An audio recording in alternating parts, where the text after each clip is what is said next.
Can we take a break from the politics and talk about the important stuff, please?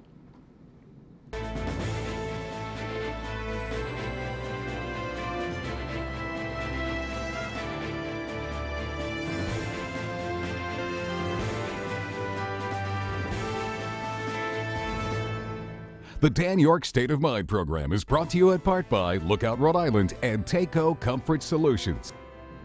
Yeah, I mean, it's time for a break. Listen, I have to admit that, and I've said it many times publicly, that really at the end of the day, I'm nothing more than a dumb jock anyway, and getting dumber and not much of a jock anymore, right? So thankfully, we've got some sports talk on a local level here that has always been in place, but it now has been elongated and become more profound. And so we in the dumb jock category, men and women by the way, can get a little bit more informed. So glad to have you, and thanks very much for tuning in tonight. Seriously, I'm not digging in. We're going to take a break from the elections this weekend. Now I want you to understand that we tape this program on Thursday, September 15th. So you're either seeing it a week or two behind.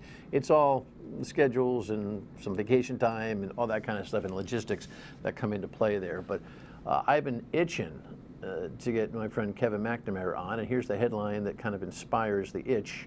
Time to scratch. Sports radio station 790 The Score is returning to the Rhode Island airways, and that came out about a month or so ahead of the actual launch of the relaunch of a radio station that has been near and dear to my heart for a long time. So let's open up the camera and see Kevin, who is no stranger to these screens. Frustrated jock, by the way. Huh? Frustrated jock. Aren't we all? Come on. I mean, Absolutely. aren't we basically at the end of the day still remembering the glory days, at least lying about them a little Glory bit to days? each other? Is that what they were? I had a few. Glorious? I had a few, but I wouldn't bore anybody with Yeah. them at this Well, point. we've both seen a lot of great games, which is, I guess, at least You more at than least me. I was You more than me. in the arena, as they say. Yes. But I'm pleased to be transitioning to the talk radio world. Yeah, well, you've been here now. You've been on.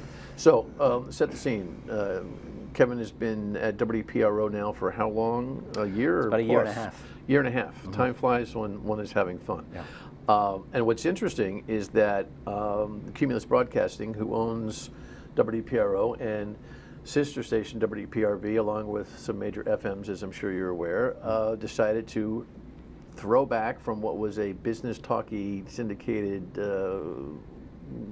format that was kind of maybe drifting and listing a little bit to sports again, but a different kind of sports, mostly a syndicated program, but with a flavor of gaming, which has become the big thing. So we're going to talk about that a little bit, and then you have transitioned from your 1 hour KMAX Sports Hour on WPRO, 6:30 a.m., 99.7 FM, to an additional hour competing with me, you stinker. I know. At 5 o'clock in the afternoon on 790 The Score, correct?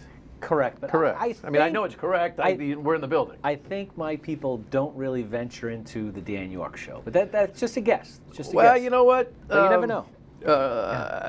Who knows? But right down the hallway, it reminds me only a little bit of the old days of the Score in the heyday with Zoe and Gresh and the coach and Cordishi and the great crew. And the day being in the Salty Brine Broadcast Center when the Score was alive was so much fun. I heard they had the Nerf football going, and Zoe was a pro quarterback. There were some stories. I mean, Zolak, on more than one occasion, thought it would be funny to distract me while I'm trying to save the world in my studio with antics on the other side of the window that just don't need to be described. But I mean, it was one of those, and the after hours stuff and the promotional stuff and the going to the games and playing softball and all the things that were part of that. What was that product? And it came to an end when the company decided that it was time, and then there was some simulcasting moves so that the WPRO could get some additional exposure. And so anyway, it's the world of corporate broadcasting. But it was kind of cool, I think, that the 790 has been flipped back to all sports, but it's got a gaming touch. So anyway, you're to make it clear, so you can hear Kevin from 5 till 6 on 790 AM, and then from 6 till 7 on WPRI, 6:30 a.m. and 99.7 FM. So you literally, during the top of the hour news, have to take a walk, about 10 feet down the hallway. We'll talk about how you're handling your show in a moment, but the big picture, you and I have had some private conversations, and you look at me kind of funny. A couple of years ago, I actually remember the conversation when I said, you know, this gaming thing, and I think it began with the RI Sportsbet app.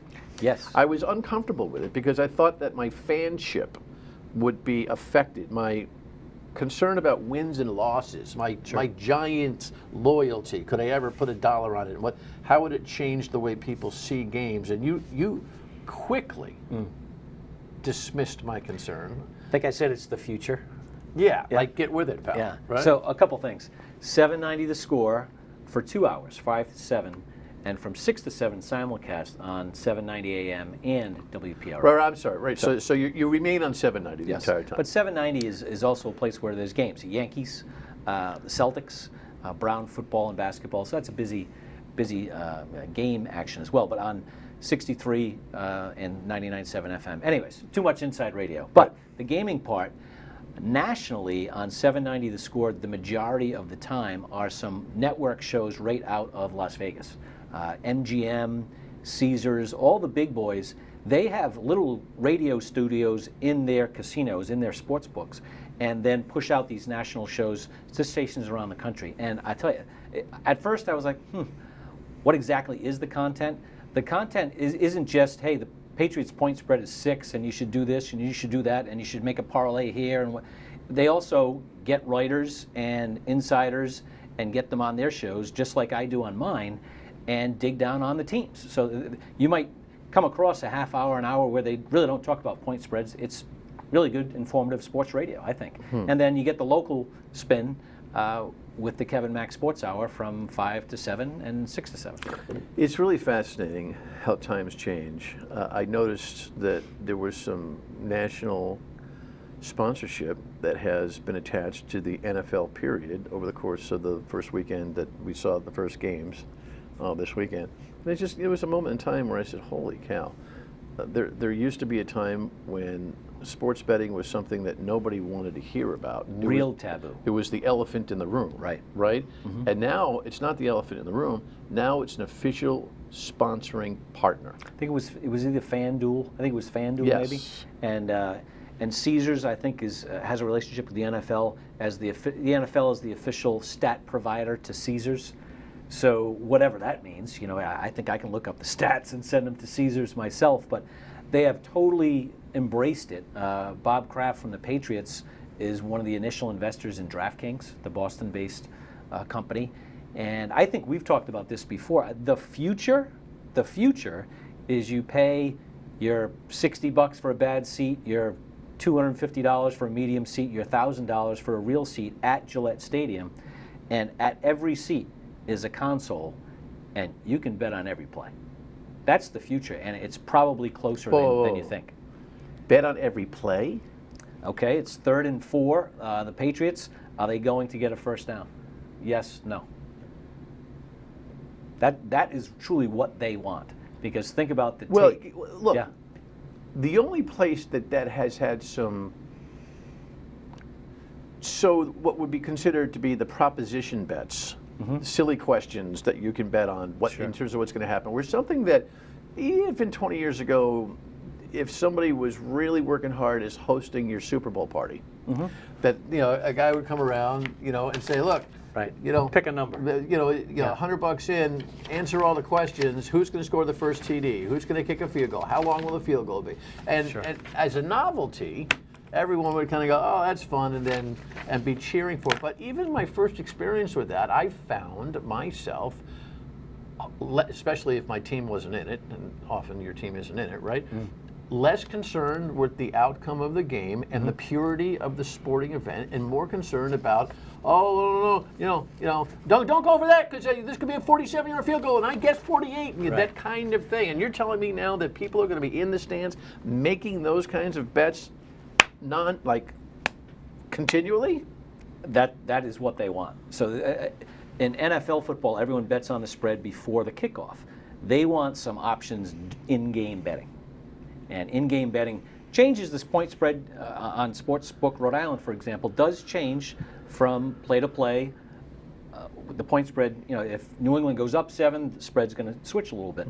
But also the prop bets that you talk about, for example, Mac Jones, is he going to throw over under 32 passes in a game? I did a prop bet last week. Russell Wilson, it was a Monday night game. The over under was 32 passes. Well, I knew he was going to throw almost every play. He had 46 passes. Easy win for Kevin Mack. There's not too many easy wins out there. I think you can find more wins in the prop bets than the point spread. Long story short, those prop bets, think about the opportunities in game. Okay, Patriot running back hasn't scored a touchdown yet. It's halftime. There's a prop bet. Will the Patriots running back score a touchdown in the second half? Yes or no? Over under. Well, I get that on my phone if I'm sitting at home or in a casino somewhere, but they want actually they have want that at your seat. They want that at your seat. Put the credit card in. Have fun. You can choose to do it. You can choose not to do it. Do you project? I mean, it's away. How many years away do you think that is? I think it's probably within 5. Massachusetts sports betting is approved. It's not live yet. I think they want it approved in at least the existing casinos in Massachusetts by Christmas time. So I think within 5 years you're going to be able to do that, and you can do that. You can do it in the NBA all day long. York's over/under points are 22. He has 4 at the half. Your call, under, over. How do you think an at the armchair gaming option for fans will affect the atmosphere in a stadium or an arena? Well, we have that already. We've had sports betting around the country. I think it's in 20 plus states already, maybe even more than that. And I don't think it hasn't affected the experience as much as probably you and I would think it would have. I mean, listen, 3rd and 2, 18 seconds to go, right? Blah blah blah, whatever or if people are going, trying to make a bet, they're not standing screaming bloody murder for the offense to the defense. I do think that if there's 70,000 in the stands, how many of the 1,000 are going to be doing that? I think it's a small percentage, but it's some. It's enough. And I can say that you can tell at Gillette Stadium, blowout game, spreads 12. People are staying and not running off to Route 1 to get in their car because and buying more beer. They have the under. Got it. All right. As you can tell, I enjoy these conversations with K-Mac. When we come back, we'll talk a little bit more about some of the high-profile franchises. Stay with us.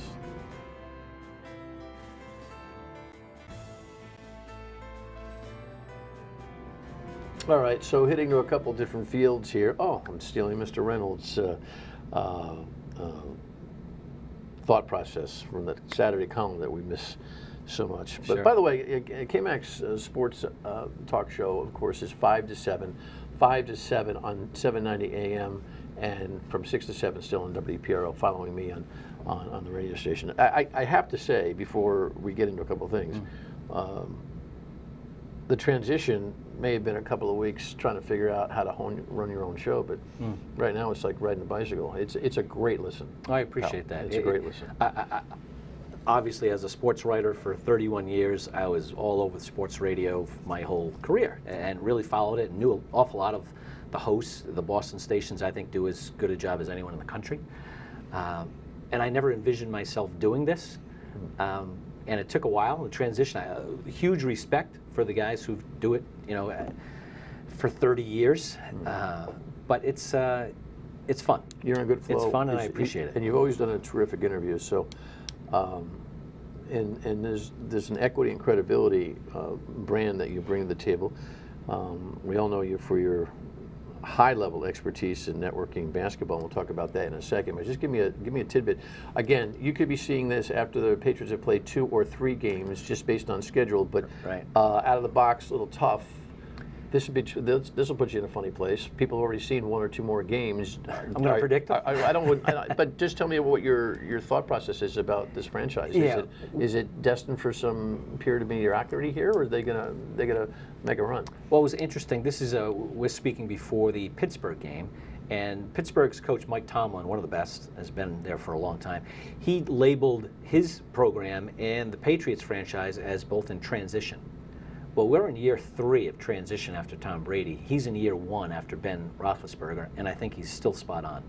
Probably not what Patriot fans envisioned after Tom Brady left, that we'd still be transitioning. They're still in transition. I think they have a talent issue. Forget about, there's so much talk about the coaching staff and the assistant coaches, are they the right fit? I think talent-wise, they're not elite like they used to be elite, and it's not just at the quarterback position, and that's no knock on Mac Jones, but defense, offense, the depth is shaky. They don't have stars. They don't have playmakers, and you need that in this league. So I think myself, and I got a big shout out to my producer Brett Ferruccio Rooch, who does an unbelievable job and really is into sports. I think he had them at 8 and 9. I have them at 9 and 8, and that's about what they are, about a 500 team. Is that that's probably the difference between in or out of the playoffs? It's close. I had them in as a wild card. He had them just out as a wild card, and again, flip of a coin. Belichick looks like he's dropped a few pounds and is a little bit rejuvenated. Length of time for him, do you think? Well, interestingly, 10 years ago he said, I know I'm not going to be coaching like Marv Levy when he's 70. He's 70. So I shouldn't say the clock is ticking. I don't know what this man does if he's not coaching football. Will he be doing it in 5 years? I would think not. He's made a ton of money. He's got a younger wife. He has grandkids. I would hope he's not doing it in 5 years, but he is 100,000% football. All right, so. well, I want to talk hoops in a second, but before, Matty, throw up a little headline on this LIV Golf. Yeah. You and I are both golf addicts. Yeah, well, I mean, it's just so disappointing. It's just so disappointing to see a fracture in a game that you never thought would be fractured. I'm with you. What's your take on this? I think it's here to stay. The money is too deep, obscene, some people might say. It's underwritten by the Saudi Arabian government. There's a lot of money there. And not only has-beens, never were, mid-40 guys who can't win on the American Tour anymore, they took the money, almost can give them that. But when the Dustin Johnsons and the Cam Smiths and top 10, 15, 20 guys in the world are also taking it, it's legit. It's legit, and it's going to be a direct competitor for the PGA Tour. How the majors deal with it is going to, I think, ultimately be that will be the that's pivotal, going to be the pivotal move. Right. And we don't know. Not 4 majors. None of them have decided how they're going to handle this going forward. I'm surprised that Augusta, the first major, and Invitational, they can do whatever they want. They haven't decided what they're going to do yet with it, which is surprising to me. So it's a soap opera that will continue. Cooley got an extension, Yeah. as if he needs it. We'll talk about that when we come back. Stay with us.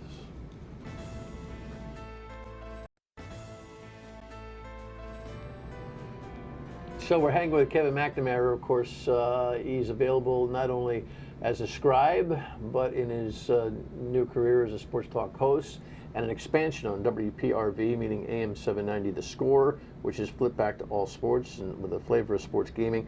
You can hear K-Mac from 5 to 7 on 790 The Score, and he still remains simulcast on WPRO at 6 o'clock for that hour. And of course, WPRO is the home for Friars basketball, and we come off the year that was with the berth into the Sweet 16. And I remember a conversation you and I had at one point where you questioned whether Coach Cooley ever needed an extension, and then he just got another one. Yeah. Do you have the same discerning view as to what are they doing and why? I mean, we all love the guy. You have a great working relationship with him. We love the guy, but heavens to Betsy. What was it, by the way? Did they disclose if he got more dough? No, private school, they don't have to disclose, and we actually didn't know what the previous one was. I think it's pretty well understood he's at about $3 million a year. More. The most recent tax filing, I think, was about 3233. That would be a couple of years ago. I think it's. Do you guys chase his tax filings absolutely like we chase the politicians? Absolutely. You stinking rats. That's what we do. Good. Is that what and you compare them against, Villanova and Georgetown and the other private schools. Right. And that's the only way they disclose any financial stuff. But yeah, I'm a reporter. I can track those down. Right. But I think the previous deal was 10 years, which basically is a lifetime in coaching. And that was 3 years in. He had this breakthrough season, the best season they've had in 25 years. So why not bump it back to 10? This is conjecture. Bump it back to 10, and of course. Oh, so we don't even know the term now. They did not say 3-year extension, 4-year extension. They just said an extension. So I think it's back Well, to listen, 10. we have on our plan, the Father's a Card is doing here next week's Great taping question. with a show that's happening in October. He wants to talk about the new nursing school that they're starting at PC. Right. But there's no way in God's green earth he's getting away with me not asking that question. Well, so that's we'll after, figure it out. after a commercial break.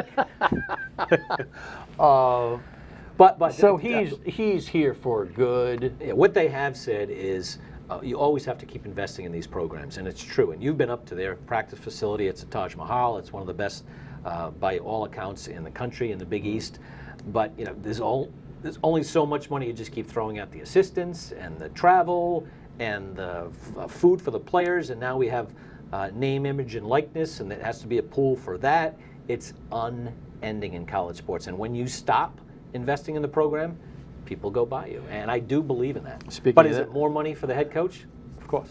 Speaking of the head coach at URI, got to keep up with the Joneses. Archie Miller comes in after a stint at Indiana, and of course at my alma mater, the Dayton Flyers. Right. You bullish about what he may do? I do. I put it this way: 5 years ago, he was the best coach in the Atlantic 10. Now he's back in the Atlantic 10. I think with the infrastructure that URI has at the Ryan Center, and they've hollowed out their practice gym of the future and are pouring money in there, badly needed. It was promised to Jim Barron, 15 years ago. So good for URI, good for the investment in the program. Thor Bjorn always looking to upgrade. I think Archie has. He's the athletic director. Athletic director, and I think the addition of Archie has pushed that over the starting line, which is great. Give me 30 seconds, and that's all I have, on either one of these teams, because they're flushing in and flushing out with roster changes. Yeah, we could talk, well, you and I could talk about this forever. I will say this, the Big East and the Atlantic 10, the Big East is better positioned with the rise of college football and the money in college football, billion-dollar TV contracts. Those two leagues, they're up against it. They're up against it, and we could have a different looking NCAA basketball scene and tournament in about 8 years when the TV contract runs out. It's a real challenge. All right. Each and every night from 5 to 7 on 790 The Score, and of course still the final hour on WPRO KMAX Sports program, an hour. All right, pal. Thank you. You're welcome. Good Anytime. luck. Good luck with the new project. Final word when we come back. Can you imagine being on your phone or at your machine, at your seat at Gillette, and betting on how far the punt is going to go? I don't know. I'm still pure at heart, although I've made a couple bets. Have a great week.